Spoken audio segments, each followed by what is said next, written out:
Yes, alright. Okusinziira ku gavumenti ebyagituuseeko eggulo ng'erumbye abantu b'eruweero n'etandika okubeera nga esaanyaawo properties z'abantu enkumi n'enkumi, ekyagituuseeko poliisi ne kaakati bakyakinyumyako. Kakati oluvannyuma lw'okulaba embeera eyabaddewo, kakati poliisi oba gavumenti ebukeezezza bwankokole enkoko yagikutte mumwa ne boolekera mu Busia. Wabula heavy security edeployingiddwa eri ab'obuyinza okugenda okudemolishinga structures z'abantu bo ze bayita mbu ziriwo mu ngeri irigo muziri mu ngeri yemenya mateeka, okubeerawo kwazo properties zino tezigwanidde kubeerawo. Kyokka ekitongole ekivunaanyizibwa ku by'okuzimba kyo kigenda mu maaso nga kigamba kibyegaana, kigamba kyo tekinnalagirako nti no bagenda kumenya amayumba g'abantu, bagenda kubanga agamba olukwekweto oluliwo lwa kumenya bukiyosiki obuli ku makubo. Kyokka amayumba g'abantu gagenda mu maaso n'okusendebwa, gamenyebwa, gadimolishingibwa, kati tumanyi ali emabega wa kino. Njagala okujjukiza nti oli ku UG Updates Civic Sinziro bango otuwuliriza. Njagala kutegeeza gwagala otweyungako okirire wansi awo ekigambo subscribe kikoneko, ojja kubanga osobola bulungi nnyo okutwegattako gwe mukwano gwange ali eyo ampuliriza. Obudde bwa kinnyika ggobe, embeera si nnungi nnyo kiri awo, budde bwa mpewo kikale kakutte, naye eggwanga weerityo obulamu we butyo butambula. Jjukira nti ffe aba UG Updates TV twewaayo okubaweereza okuva mu January paka December osobole okukeepingibwa ng'oli updated ku byonna ebigenda mu maaso mu ggwanga lyo okwetoolola Africa ne East Africa. Kakati heavy security edeployingiddwa, amagye ne poliisi nga gatwalibwa municipal mu tawuni ze Busia. Municipal enforcement officers nabo bayiiriddwa tebalutumidde mwana mu kitundu ekya Busia town, era ab'obuyinza batandise okubeera nga bademolishalinga oba okusaanyaawo bye bayise nga illegal structures, ebizimbe eby'abantu oba properties z'abantu nga bagamba nti zino ziriwo mu bumenyi bw'amateeka. Kati yo waayo wano wetugambira properties zino ziba nga ziriwo mu bumenyi bw'amateeka, temusobola zoosolayizinga ne zibeerawo okusinga okusula ekonomi y'eggwanga lyattu Uganda. Uganda jjukira nsi si nnene nnyo era abantu ababalirwamu tuli mu bantu 4.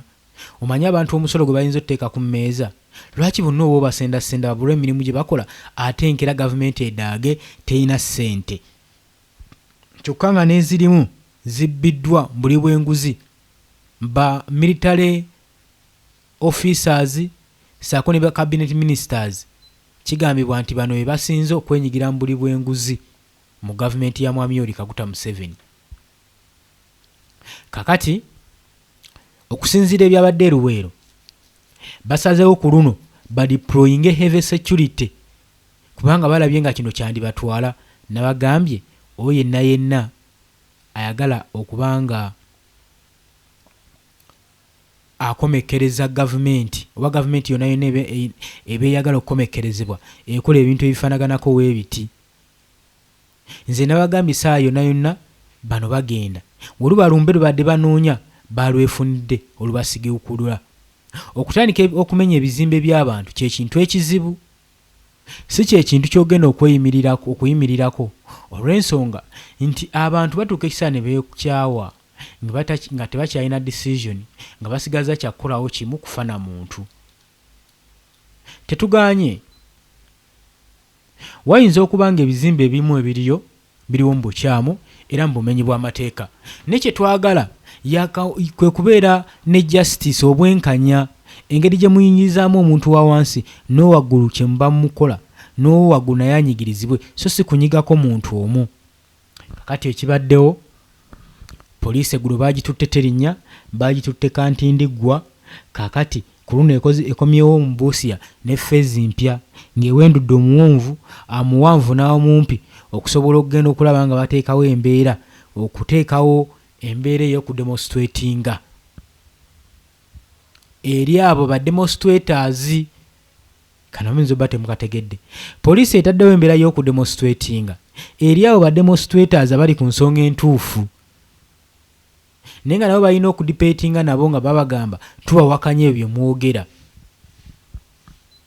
Naggambye edde oli ku Yugi Update Civic osinzira obba nga otuwuliriza, gwe atanatweyungako wansi waliwo ekigambo subscribe kikooneko, ojja kuba osobola bulungi nnyo otwegattako. Kakati nno era abantu b'e Busia n'olwaleero bakyatunyumyako olwa poliisi n'amagye okudiployingibwa mu Busia town nga batandise okuba nga bamenya ebizimbe by'abantu, ng'abantu tebakkiriza, tebaganya, era bangi baavuddewo n'amajambiya ne bagawagala nga bagamba osaagira ku gwali osaagiddeko, linda ekigenda okuvaayo, ojja kubanga okola ki ng'okiraba. Kakati tetumanyi oba gavumenti ebimanyiiko ebigenda mu maaso. Omukulembeze waabwe Yoweri Kaguta Museveni akyabiraba, akyalengera ebigenda mu maaso mu ggwanga lyattu Uganda. Operation eno yatandika ku lunaku olwokusatu e Kawungeezi, era n'omulamwa gwayo okugenda mu maaso n'okuteeka ebiragiro ebyayogerwa ne Permanent Secretary of the Minister of the Local Government of the local government okurestoring orders in trade. Bagamba bino byonna babikola naye bwe bagenda mu maaso n'okubeera nga bakufollowinga order yatoyebwa Minister Permanent Secretary of the Ministry of Local Government yatowa order nti wabeerewo okubanga ebizimbe ebisaanyizibwawo ebitali ku mutindo, so basobole okuba nga bateekawo awo ebiri ku mutindo. Kano kabonero ka kubba ttaka lya munnansi. Jjukira oyo gwe basenze talina ssente zigenda mukulaakulanya walala, kuzimba walala, era webagamba okulaakulanya oba tojja kulaakulanyizaawo awo, era bajja kusindiikiriza ng'oyingidde paaka ng'ozzeeka Nabulemu. Kyekigendera kya gavumenti. Kati bba balina gavumenti olwo basooke beddiza amataka gano nga bagenda maaso n'okubagula, balowoozesa abantu nti zaali ntuuyo zaabwe.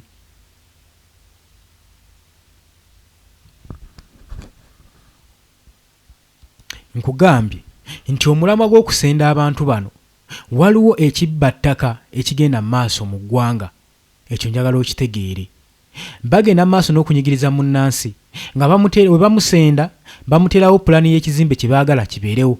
Of course ssente ezo ajja kuba taziina. Kati mu mbeera yonna oba mu ngeri yonna ekijja okuba nga kikolebwa kwe kumusenda aveewo, bo basobole okugula beddiza ettaka eryo. Mainly baagala nnyo okwokipayinga ebitundu byonna by'ettaka lyonna eriri mu Kampala. Baani bano abasajja bali mu buyinza, baagala nnyo wano mu Central.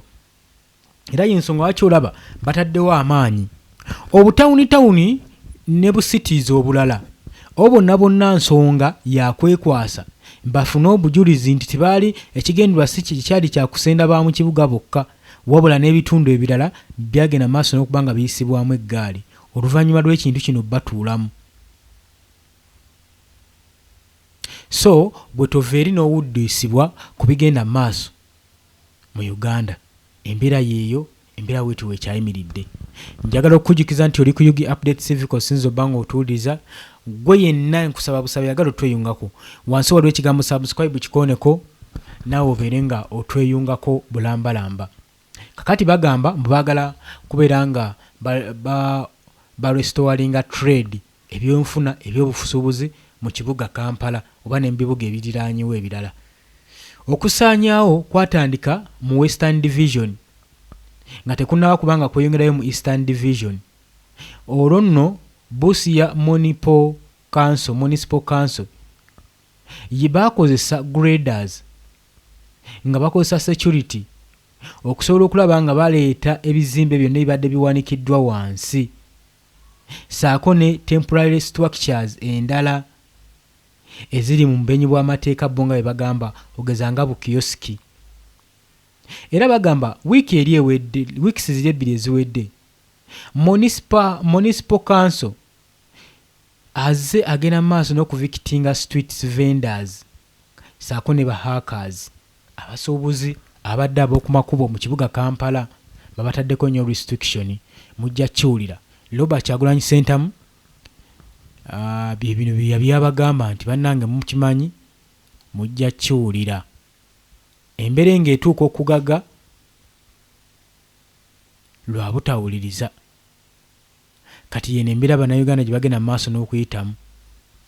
Kakati waliwo statement gye ngenda okukola. We twava mu kampeni za 2025 amaanyi gaaliwo era gaalaga nti Mwami Yoweri Kaguta Museveni tumusisizaako akazito, naye kennyini yali mweraliikirivu ng'amanyi saa yonna bannayuganda bayinza okweddiza eggwanga lyabwe. Naye njagala owulirize, Kyagulanyi we bakulembera n'abagamba nnyo protest vote ne watabaawo kikolebwa. Bangi bamumookinga bamusekerera nti kati ali Bungereza ne famire ye beebase. Kino nno kyateekawo eddibu gy'oli ggwe mukwano gwange obadde tokimanyi. Buli wantu woli wagenda kweyongera, ogenda kubanga tukyafuna access ku bintu ebimu. Lwaki? Kubanga ekikola kye mwalaga Robert Kyagulanyi Ssentamu temusobola kuyimirirawo kubanja kalulu. Kyawa Mwami Yoweri Kaguta Museveni amaanyi n'agamba nti olaba tebasobodde kuvaayo kwekalakaasa ku Linessa, kakitegeeza batiitiizi nja bavuga nga wenjagala. Era buli tteeka lye baali baagadde okuzuukusa okujjayo ne ligaana, ke kaseera balijjeyo balimpozinge ku munnansi. Olw'ensonga bamaze olaba obunafu bwammwe, kisooka bamaze okulaba obunafu bwammwe, balaba temulina kye muyinza kuzzaako, temulina buvumu buwunzika gavumenti. Oba akantu ako okategedde? Nyongera okukujjukiza nti oli ku Yugi Update TV kw'osinzira obbanga otuwuliriza.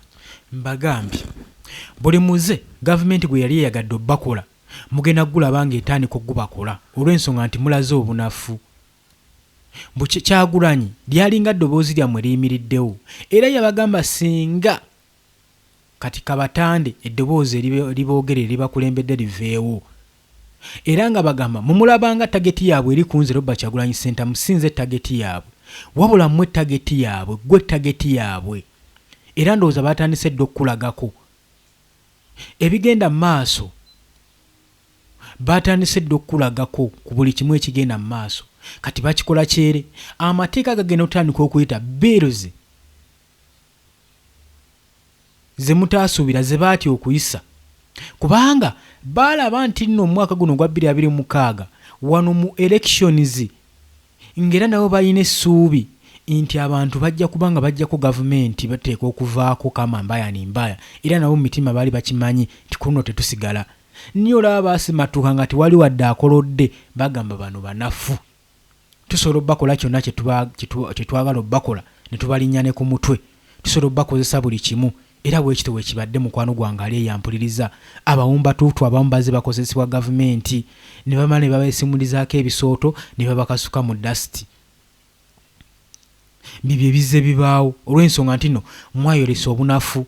Omuntu yenna kasita olaga obunafu bwo, kasita exposing obunafu bwo, weakness yo n'olaga nti n'okwerwanako tosobola, oli vulnerable nnyo wootyo. Kakati nno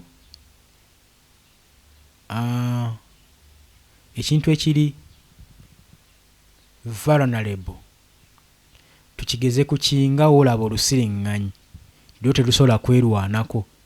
Buli kintu kyonna kyewandirukoze kiba kirumala okufa. Kati ye muntu ow'ekika ekyo yeffe bannayuganda, yemmwe muli bangu bakusiriwazibwa, muli bangu bakusiriwaza, muli bangu kubagendera ku bikyamukiriza. ewali excitement. Mwagala nnyo ebintu by'akaserengeto nga n'obulamu bwe mweyagaliramu mwerabire nti no bajjajjammwe baamala kulwana okulaba nga muli awo. Kati ekibuuzo kyange we kijjira we wano, gulowooza bino bigenda kukoma ddi singa toveeyo kulwanirira tteeka limu ne livaawo? Gulowooza amateeka mameka agagenda okujja? Amateeka nkuyanja era kamaala agenda okubeera nga gatondebwawo okufundiriza gwe munnansi nga n'okwogera tosobola kwogera, otuuka ekisini nga tokyasobola kukyusa buyinza, nga buli wamu bakutaayizza, nga ne sisitemu yennyini tolina woogitandikira. Mulinde banajjawo okulonda we mujja okukakasa.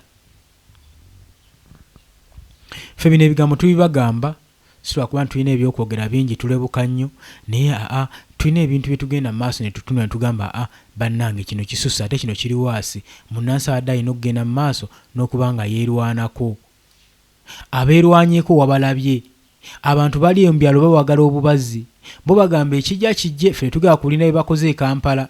Omuntu ajja atukwatire wano ku ttaka lyaffe, atukwatire ku bizimbe byaffe, tujja kufa n'omuntu. Temugenda kubanga musuula muzza ggwanga mabega nga mulowooza muli kulaakulanya. Teri kintu kibi.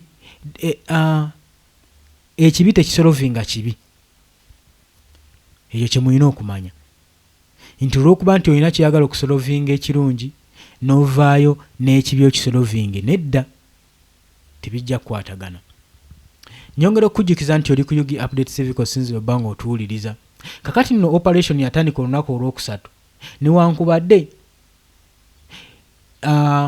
operation eno etandise olunaku luno olwokusatu nga yatandika lwakusatu lwa wiiki ewedde, kati etandise ku luno olunaku olwokusatu mu wiiki eno, esitudde ebyokwerinda kamaala era bidiployingiddwa ng'ab'obuyinza bagenda mu maaso n'okubeera nga era security weeri nnyo kamaala, era egamba nti egenda kubeerawo nga bagenda mu maaso n'okudistroyinga ebizimbe by'abantu bo bye bagamba munno tebiri authorized kubeerawo, tebyaweebwa lukisa. Olabye bagenda mu maaso n'okusaanyaawo eggwanga. Olabye bagenda mu maaso n'okusuula ekonomi y'eggwanga Uganda. Bano abasirwa abatumbaavu nga tebamanyi kye bakola, bo balowooza ebitabo babisoma nnyo era buli kye bakola basi bagoberera bitabo. Naye kye bataagoberera, kye bataasoma mu butabo ye life y'akati gye tulimu, the real life. Mwebala ebisoma n'okubibala mwabibala, naye real life temwagibala.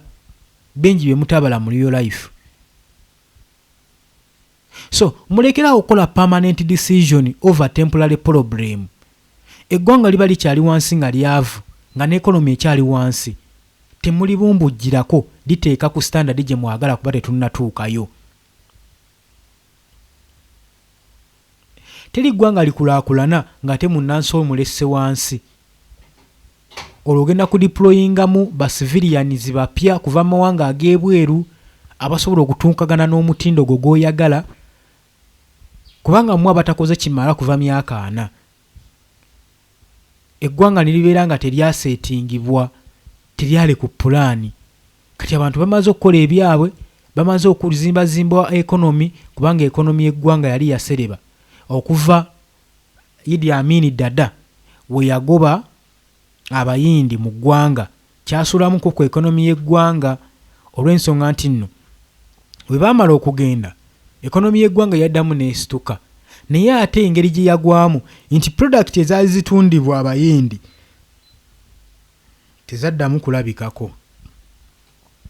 Ne kisigala ng'eggwanga kikoze eki? Ndisigala ng'eggwanga Uganda liri ku mudibo ng'ekonomi egudde nga tuli ku stake. Kakati tetwagala kuddamu kulaba ku kintu kye kimu.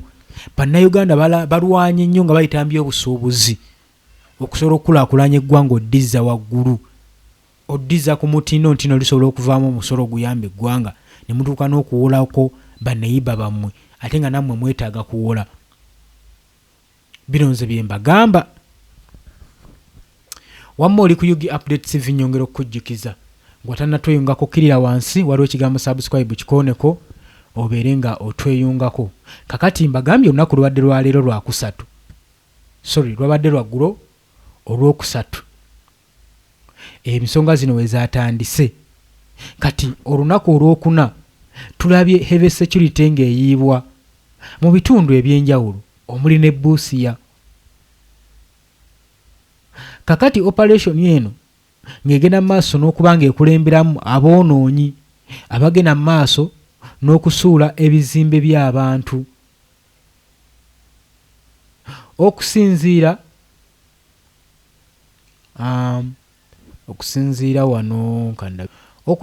ku b'obuyinza, Johnson Wafula onono ye Busia Deputy Town Clerk agamba ba landlords saako ne ba traders abasuubuzi babadde bawereddwa omwezi gumu gwokka weeguti okugjawo illegal structure nti bajjawo structures eziriwo mu bumenyi bw'amateeka and vacate their streets, bave ku streets zaabwe batambule bagende. Mu mwezi ogwo, mu mwezi gumu omuntu abajjeewa ssente ezipangisa ekifo ekirala, ye abajjeewa wagenda oteeka ebintu tugeze kiyosiki abagenda agiteeka ku budde mu mwezi gumu. Jjukira akaseera ke bakikoleddemu kati kali ku demand olw'ensonga bukiyosiki bwonna bugenda busengibwa. Niwandisanga nga n'ebifumo bulina okuyimira tebikyaliwo kubanga bali ku competition. Era agasseeko n'agamba nti council eyagala abasuubuzi abatembeeyi babeere nga balilocatinga mu kifo ekipya ekyakonstructingibwa mu Busia main market. Kyokka nga abalala bagende maaso n'okuoperatinga mu Arubaini market. Era nga banootinga bagamba nti waliyo proper organization ejja okumprovinga revenue nga bayita mu nkola ez'omukolekitinga. Newankubadde abatuuze abamu bazze ne balaga ensonga zaabwe n'okwennyamira, ate nga nazo wooziwuliriza olabira ddala nga zirimu omulamwa okusinziira ku bigenda mu maaso. Tugenda kuba nga tuziyitamu wano. Wuliriza, tunuulira. Oli ku UG Update TV nagambye gwe agala otweyungako naawe ayagala osharinga weetuli sharinga, likinga, commentinga. Isaac Magero ng'onono bba operator ku Equator Market agamba period yaweereddwa yabadde ntono nnyo ey'okuba ng'ewa omwaganya abasuubuzi okwetegeka. Sharifa Tuheire agamba okusaanyaawo kw'ebizimbe ne bu properties obutono bwagenze ne butaataganya bizinensi ye gy'abadde agenda maaso n'okudipendingako ng'asapootinga abaana be mu byokulya saako n'okusoma. Kati agamba tamanyi kyakukola. Alina Voice ono nno nga mutuuze mulala agamba nti kino kikolwa ekyakoleddwa ku bizinensi ezimu kiri unfair. Mu butuufu yadde tekisaanidde. Kwegamba okugeza ye awadde n'abookeza agamba kati ng'aba holding. Kati aba holding bo baweereddwawa we bagenda otandika okukolera mu katale tebalinayo kifo. Bagenda kukolera wa. Era nga bagamba nti kale bwe bagenda kuba nga bafiiringa lipooti eno bagenda kukolera wa.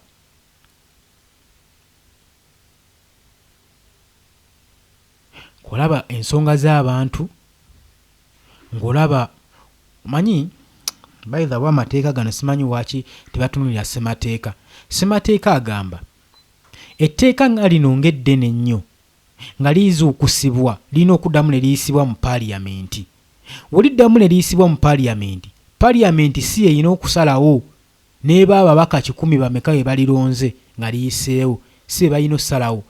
Balina okusalawo kale bo nga bo ne bateekawo endowooza zaabwe ku ttebo, then ne bakomawo ne bajja ne mu community mu bantu ne banoonya endowooza ne bawuliza endowooza z'abantu, then awo ne basooka bakola final conclusion ku kyonna kye baba baagala kugenda mu maaso nakyo. Naye kyewuunyisa bano tebaakikoze. Tuli mu gavumenti ng'egenda mu maaso n'okuba ng'efuga bufuzi bantu wabula nga tebakulembera, ng'egenda mu maaso n'okuba ng'ebafugisa dictatorship. Eno ensonga yadde yeetaagamu bannansi okuba nga bababuuza okutemera empenda butya bayinza okukola ensonga eno, then gavumenti nevaayo n'ensonga ennuŋŋamu nga tegenda kukosa, nga tegenda kuba nga impactinga bannansi negatively, nga n'ekonomi y'eggwanga tegenda kuba nga ekosebwa. Naye kino kyagaanye. Bannansi be bayogerako we beekyawa ngulu badeployinga security kujja bagumbulula naye ng'ensonga egenda maaso n'okubeekalakasa nabo bagiraba bennyini bagirabako, bakitunuulira nga balaba kye bakola kikyamu. Obuyinza ne characters byanjawulo. Abakola obuyinza mulina characters gye musinzirirako nga mugenda mu maaso n'okuteeka mu nkola bye mwagala bannansi bateeke mu nkola. Ebintu ebimu mulabira ddala nga bisaanidde oba biba tebisaanidde. Lwaki obeera ojeeza munnansi? Lwaki? Mazima ddala bangi batuuyanyi, bakoze bukubirire. Omuntu okuzimba akayumba ayinza okuba akoledde emyaka nga 10 musajja wattu, mukazi wattu, asobole okuba ng'afuna waawegeka oluba. Nojja n'oyisa ekiteekateeka kyo olw'okuba mwayagala dde ettaka lyegundi, mutandisa obba tukuba biripooti, mukoze biki, musenza abantu mbawo bali mu ntobazi. Nosense ateetaagisa. Kampala yenna yali mu ntobazi. Entobazi tulina longoosa nnongoose. Abantu we bali already occupied, kati awo oteekawo restriction tewakyaliwo muntu akkirizibwa ku expanding eno. Naye ng'olwedde osanga nga ntu bw'okipayinze dda bwali bunafu bwo, bwali butamanya, kubanga n'okuzimba aba yayita mu bw'obuyinza ne bamukkiriza okuzimbawo. Kati nze ndaba nga mulimu obunafu mu gavumenti ate ng'obunafu ebutadde mu bannansi. Bwe tubagamba nti gavumenti yeetaaga okukyusibwa, emitwe tukkirize nti gikaddiye oba oliawo. Abasinga bwe tutunuulidde abakungu mu gavumenti abandi badde mu retirement nga tubeebuuzaako bwebuuza butya bwe tuyinza okukola ekintu kino, kyokka ate kati bagenda mu maaso n'okubeera nga beekanga bye bakola ng'ate balina kwebuuza ku ffe. Ekintu ekikyamu ennyo. So tuzuukuke, tuveeyo, tuteme empenda okulaba nga tulwanirira eggwanga lyaffe. Bino mwali mulowooza nti bya Kyagulanyi, era Kyagulanyi agenda mu maaso n'obbapikamu yayagala ntebe ya bukulembeze. Kakati ke kaseera otegeere nti liri lyali ddoboozi lyali bakulembeddemu, era yali obusitako ya gavumenti gye baali baagala okuggyawo. Tageti yaabwe yali ggwe mu butamanya. Kakati ggwe tageti batandise okulaga nti ggwe tageti tulina kitumwetaaza. Oli omusajja yali yakola dde ebibye, ebyobugagga bye yali abiyina, tewali kye yali tayina, buli kimu. Ekyo nnyinza okugamba. Naye ne yeerekereza n'alekerera okufuuka music star mu nsi yonna n'agaaka nje nnwanira eddembe ly'Abannayuganda. Ekintu ekino tokiyita kitono era tokiyita kyangu. Oli ku UG Update TV kosinzira obba ng'otuwuliriza. Nabagambye mmwe abaagala otweyongako mukire wansi waliwo ekigambo subscribe, mujja kuba nga mutufuna nga bulijjo. Kaseera kaba kagendako luddawa mu comment section, n'oluvannyuma tubeere nga tukomekereza eggulire ly'olunaku olwaleero, information eno ey'olunaku olwaleero. Nagambye gwagala otweyongako okkirira wansi waliwo ekigambo subscribe, kikooneko bulungi nnyo butereevu, ojja kuba nga osobola bulungi nnyo tweyongako. Abasharinga mwenna tubatumiddeko, mwebale mukola omulimu ogw'amaanyi ogw'obutaweera. Arudasha mwebale kubeerako. Nakazibwe Christine komenti ye erabiddwa. Helena Zaaka Mwita nawe komenti ye erabiddwako. Bano nno bensoma be bana abasinga okujjumbira comment section. Hawire Christine webale kubeerako. Helen za Katwini nakusomye dda ndowooza leero kyekyo kusinziira munzikirize tukomaawo mbaagala nnyo mweraba.